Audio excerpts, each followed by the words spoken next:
ተማሪዎቹ ሁለት አይነት ፈተና እንዳለና የኩረጃ እቅዳቸው እንደተበላሸ ሲያውቁ ደነገጡ። ዴዚ ኤቢሲዲን በሜሎዲ ቀይራ ሀብታም ልጆችን ታስኮርጅ ነበር። ግን አሁን ሁለት አይነት ፈተና እንደሆነ የተሰጣቸው ስታቅ መፍትሄ መፈለግ አልቻለችም። ከዛ ግን አንዱ ተማሪ ዴዚ አጠገብ የፈተና ወረቀቱን ጣለው። ከዛም ወረቀቶቹን የሚያነሳ አስመስሎ ጎንበስ አለና ፈተናዎቹ እንደሚለያዩና ስታስኮርጅ እንድትጠነቀቅ ነግሯት ወደ አስተማሪው ሄደ። ዴዚም ልጁ አስተማሪውን እንደከለለው ስታቅ ፈጠን ብላ የትኛውን ፈተና እንደያዘች ለተማሪዎቹ ነገረቻቸው።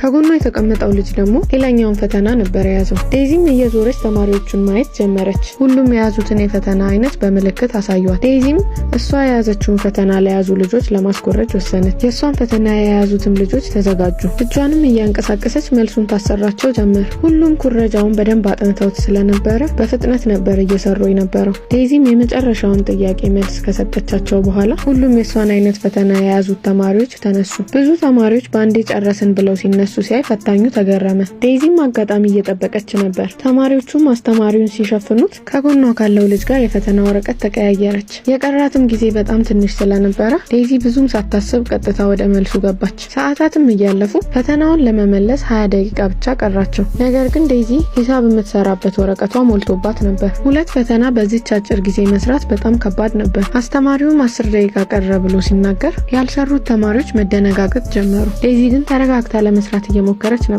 ከዛ ግን ድንገት እስራሷ ተሰበረ። ሁሉም ተማሪዎች በጭንቀት ላይ ጭንቀት እየተደራረበባቸው መጣ። ዴዚም እንደምንም ብላ እስራሷን አስተካከለችው። አስተማሪውም 5 ደቂቃ እንደቀረ ተናገረ። ተማሪዎቹም መደነባበር ጀመሩ። ከብዙ ጭንቅ በኋላ ዴዚ ፈተናውን ሰርታ ጨረሰች። ዴዚም ጣቶቿን እያንቀሳቀሰች መልሱን መናገር ጀመረች። ተማሪዎቹም ፈተናውን መመለስ ጀመሩ። ግን በቂ ጊዜ አልነበራቸውም። አስተማሪው ፈተና መስራት እንዲያቆሙ ነገራቸው። ግን ዴዚ መልሱን ነግራቸው አልጨረሰችም ነበር። የአስተማሪውን ንግግር ችላ ብላ በጣቶቿ መልሶቹን መናገር ቀጠለች።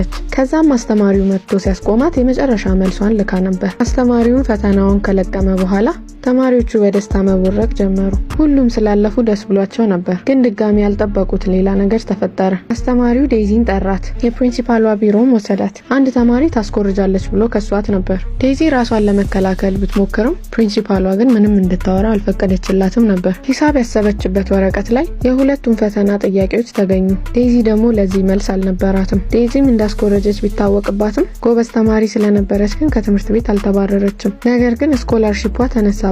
ይህ ማለት ዴዚ ትልቅ ገንዘብ የምታገኝበት ስራዋ ተበላሸ ማለት ነው። ከዛ በኋላ አንድ ቀን ጓደኛዋ ዴዚ ጋር መጣች። ከፍቅረኛዋ ጋርም ሌላ ሀገር ሄዳ ልትማር እንደሆነ ነገረቻት። እዛ ለመሄድ ግን ማለፍ ያለባት ፈተና ነበር። ለኩረጃ እንድትረዳት ፈልጋ ነበር ወደዚህ የመጣችው። ዴዚ ግን ከዚህ በላይ ያላትን ነገር ማበላሸት ስላልፈለገች እምቢ አለቻት። ከዛም ዴዚ ተነስታ ልትወጣ ስትል ጓደኛዋ አፍ የሚያስ